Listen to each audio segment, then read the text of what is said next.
What's going on, lads and lasses? Welcome back to 100% Mags. So Newcastle, of course, play Bournemouth at St James's Park tomorrow in a 12:30 kickoff in the Eddie Howe derby. Here we go again. It's Eddie Howe versus his former club, Bournemouth, and this is going to be an interesting game. Of course, I've got a Bournemouth fan in Craig coming on the channel as well to have his say, of course, on the game and give his thoughts from the Bournemouth side of things going into this game. But let's get into talking about the team news for Newcastle United going into this game. Of course, we are going to be expecting a return for Fabian Shaw back to the side after missing the midweek Wolves game due to an illness. Eddie Howe was saying that, of course, Shaw had been having a nasty cough, so that's why he missed out. Other key absentees, of course, for this game will be Harvey Barnes, Callum Wilson, Jamal Lascelles and Nicky Pope as well. Wilson, however, is likely to return for the Arsenal Carabao Cup tie next month, according to reports from Craig Hope. And of course, Pope could be fit for the Southampton visit next Saturday as well. Almiron's departure appears imminent, though he may feature in the squad. And of course, we are going into this one unbeaten in the last 6 Premier League games and unbeaten in the last 9 in all competitions, of course, but unbeaten in the last 6 Premier League matches, kicking off at 12:30 on a Saturday.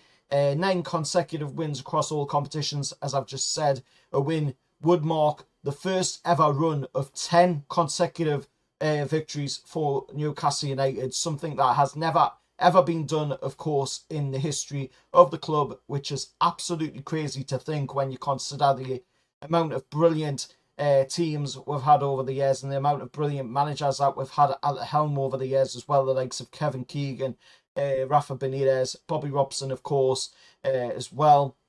And key players for this game will be Alexander Isak, scored 8 consecutive Premier League matches now. Only Jamie Vardy on 11 and Ruud van Nistelrooy on 10 have achieved longer scoring streaks. So if Alexander Isak can continue to keep this scoring streak going, he will have every chance of beating Jamie Vardy's record. Of course, with him not being that far off that mark. 4 goals, I believe, will be the beat of that record. And the officials for the game is Stuart Atwell as the referee, and on VAR it will be Peter Banks, or as I like to call him, Peter Wanks, because he always makes very poor decisions. Thankfully, he is on VAR, so hopefully he doesn't have to be involved in the game too much.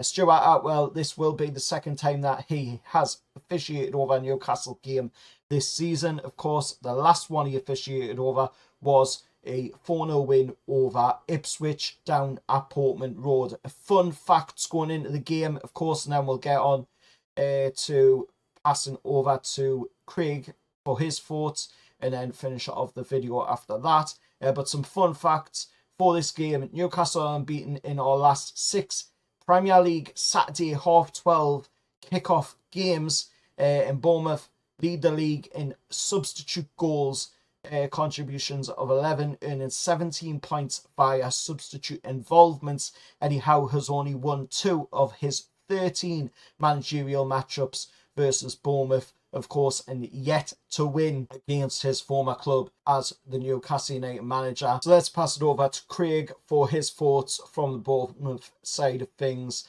heading into this game.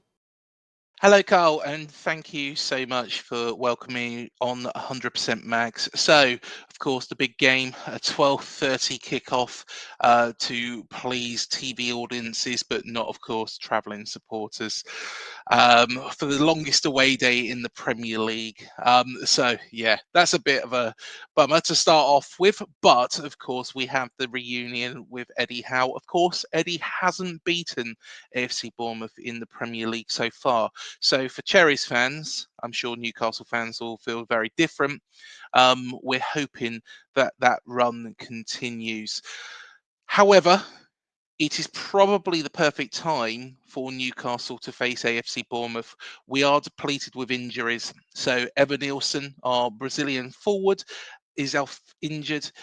He's going to be out for a couple of months. Enis Unal, who was going to deputise, actually got an ACL injury and is out for the rest of the season. So I'm really disappointed for Enis, a very model professional who's really played second fiddle to Evan Nielsen this season.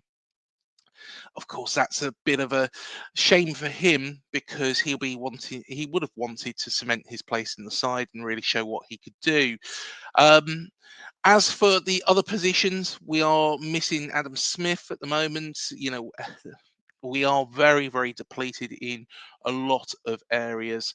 Dongo Watara is possibly going to start up front instead of Evan Nielsen and, of course, NSU now. But do keep in mind, we have made quite a few interesting signings. So, firstly, Daniel Jebison is back from his very unsuccessful loan spell at Watford. He didn't get any real game time of note under Tom Cleverley. The comments back from Watford fans have not been positive towards Daniel Jebison, but hopefully Andoni Iraola can get the very best out of him. Of course, Anton Semenyo can also play in that forward position. He's done that before for ourselves and also for Bristol City. But of course, that would take him out of his desired position, which is on that right hand side, really putting the pressure on, getting those crosses in. So I'd rather we probably play Dongo in that forward thinking position. At the back, Dean Howson has been absolutely outstanding alongside Ilya Zabanier. So those two will no doubt be that centre back pairing. Milos Kerkez will play at the left back position. He's been excellent. He's wanted by a lot of clubs. I think AFC Bournemouth have to stand resolute because of the number of injuries. And of course, we have made a sign in that position of Julio Sola, I should say, an Argentine left back from Lanús, 6.6 million. An interesting signing, a typical Bournemouth signing. So, yeah, do keep that in mind. Up front, though, potentially we could look at also giving some game time to our new signing from Chelsea, Zane Silcott Dewberry. That's whether or not he was registered in time for this match. I'm hoping he was, because he would be good to have on the bench. But if you look at our bench against Chelsea, it was all full of youngsters. Now, there's no fault with that. At the end of the day, we have a big enough squad. We've just been very, very unlucky with injuries. And these youngsters deserve their place on the bench. But the problem is they haven't got many minutes of Premier League time between them. And therefore, it's going to be very, very difficult for them to make up a step against a team like Newcastle United away from home. So they could well be found out if that's the case. How do I think it's going to go? Personally, up at Newcastle, I would like to see our run continue. I think it's going to be very, very tough. It's going to be difficult. Um, we have let go of Max Aarons and who's gone to Valencia to join up with Carlos Corberan. Weird one, that. And also Philip Billing, again, very, very weird one. He's gone to Napoli. Both players wanted more game time. They're going to get that, hopefully, with those two clubs. But at the same time, with a depleted squad, we can't really do that. So I would be happy to come away from St James's Park, considering the run of form Newcastle United are on, with a point. But anything over that is a bonus. The main thing is keeping this run going where we are unbeaten in so many games. And, since that Brighton defeat at home, we have been absolutely outstanding. So, yeah, I'm hoping we can keep it going. This is going to be a very, very tricky game for us, as is the next two games. We've got Nottingham Forest and Liverpool afterwards. This is probably not the time we want injuries, and this is the time we have got injuries. But thanks for having me on. And yeah, all the very, very best for the rest of the season, of course, after 12:30 on Saturday. Really, this game, should be a 3 o'clock kickoff. Not that, okay, people want it on Sky and TNT, but at the same time, it's not fair on the fans. And yeah, it's a little bit disappointing that, but yeah, like I say, all the best for the rest of the season. Newcastle, great club, of course. Eddie and Jason, two people that I know very well, and I wish them every success in Newcastle. Thanks for having me on. I'll see you soon. There you go, lads and lasses. There's Craig's thoughts from Bournemouth side of things. Of course, going into this game, I've got to say, he didn't sound very positive going into this one. He's expecting at least a draw, as you could hear there, out of this one. And to be honest, with the way the injury crisis is at the moment at Bournemouth, that is probably the best Bournemouth fans can be thinking of from this game. But the form is really well at the moment with Bournemouth. They've just recently come off the back of a 2-2 draw against Chelsea. Probably should have won against Chelsea, to be honest. But, they're coming into this one off the back of a draw against Chelsea. They're still doing really well on their form as well. But I'm hoping, Newcastle can seal the deal, finish this game off in a reasonable time. And, of course, 3 points in the bag.